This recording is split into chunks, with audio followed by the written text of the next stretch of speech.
आपको क्या पढ़ाएंगे? वर्ब। नाउन पढ़ा चुके हैं, प्रोनाउन भी बता चुके हैं।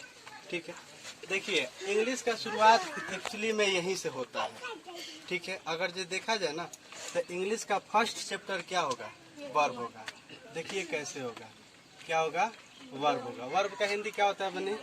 क्रिया होता है। ठीक, ध्यान से समझिएगा।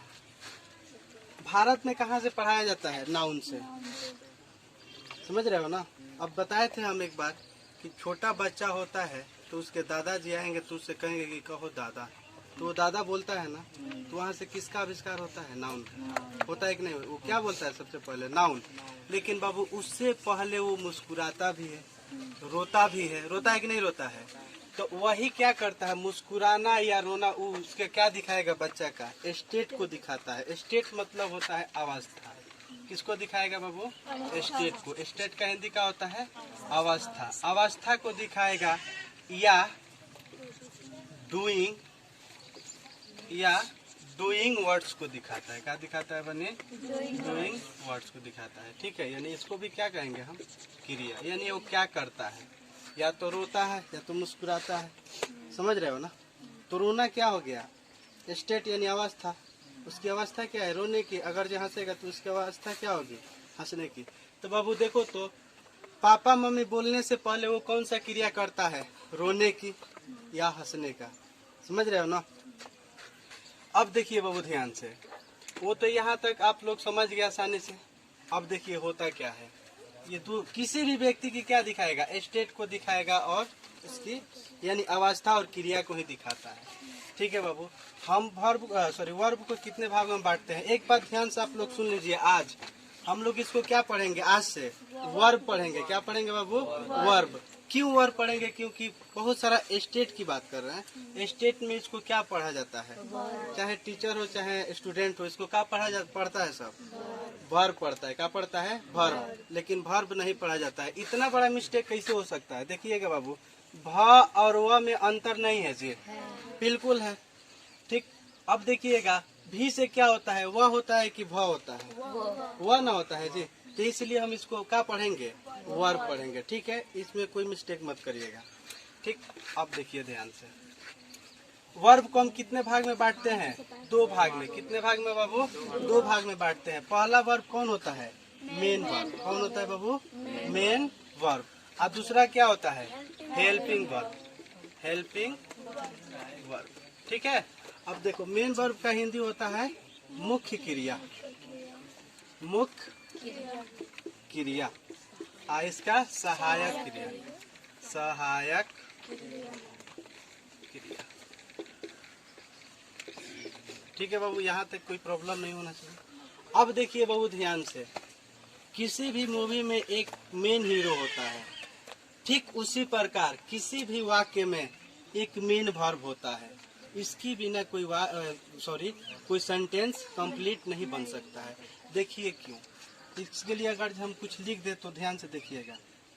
बिकॉज, क्योंकि, because we can not make a sentence without main verb. क्योंकि मेन वर्ब के बिना हम लोग कोई सेंटेंस नहीं बना सकते। समझ में आ रहा है कि नहीं आ रहा है? देखिए ध्यान से। अब देखिए सहायक क्रिया, किसी भी जो भी वाक्य बनाएंगे ना उसमें क्या होगा बाबू? मेन वर्ब जरूर होगा। ठीक है, क्योंकि कोई भी मूवी बनता है तो उसमें एक मेन हीरो होता है ना। अब देखो ना, सपोर्टिंग हीरो भी एक होता है कि नहीं होता है? तो उसको क्या कहेंगे हम? सहायक क्रिया। एग्जाम्पल पे ध्यान से समझिएगा। अगर जो हम कोई एग्जाम्पल लिखते हैं बाबू, ठीक, जैसे लिखेंगे आई टीच, मैं पढ़ाता हूँ। मैं पढ़ाता हूँ। दूसरा एग्जाम्पल ले लेते हैं, I am teaching. I am teaching, मैं पढ़ा रहा हूँ। मैं पढ़ा रहा हूँ। अब ध्यान से समझिएगा बाबू, हम एक ही चीज बोले हैं कि बिना मेन वर्ब के कोई वाक्य नहीं बनता है। तो एक चीज देखिएगा, ये आई जो है क्या है? सब्जेक्ट है।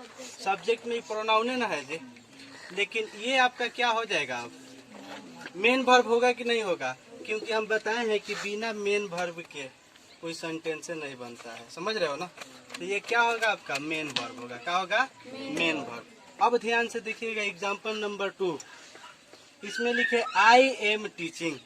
आई एम टीचिंग, ध्यान से समझिए बाबू, आई क्या हो जाएगा आपका सब्जेक्ट। आई ये जो टीचिंग होगा ये क्या होगा, मेन वर्ब होगा। क्या होगा बाबू, मेन वर्ब। आई ये जो एम होगा ना, यही क्या हो जाएगा, हेल्पिंग वर्ब हो जाएगा। क्या हो जाएगा बाबू, हेल्पिंग वर्ब हो जाएगा। समझ रहे हो ना इस बात को। अब एक चीज देखिए, एक और एग्जाम्पल लिखते हैं हम, तीसरा एग्जाम्पल, घबराइएगा मत। यहाँ पे लिखेंगे I am a student. I am a student, मैं एक विद्यार्थी हूँ। ध्यान से समझिएगा, ये आई जो है बाबू क्या हो जाएगा, सब्जेक्ट हो जाएगा। आइए टीचर क्या होगा यहाँ पे बताओ, शिक्षक क्या होगा, नाउन होगा। क्या होगा, नाउन होगा। हेल्पिंग वर्ब ना हो रहा जा, गलती कहत रहो। क्या होगा, नाउन होगा। ये बाबू आपका क्या हो गया, नाउन हो गया। ए है क्या है, आर्टिकल है। आप लोग को पढ़ाए भी होंगे कि आर्टिकल कब लगता है, नाउन से ठीक पहले आर्टिकल लगता है। आर्टिकल किसे कहेंगे, ए एन और द इज कॉल्ड आर्टिकल। ठीक है, एक बार और पढ़ा देंगे। अब देखिए बाबू, ये तो नाउन हो गया, ये आर्टिकल हो गया, ये सब्जेक्ट हो गया, तो ये क्या होगा बताइए, मेन वर्ब होगा कि नहीं होगा।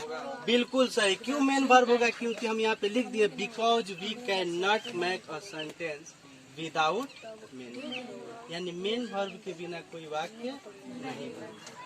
समझ में आ रहा है कि नहीं आ रहा है, यहाँ तक किसी को प्रॉब्लम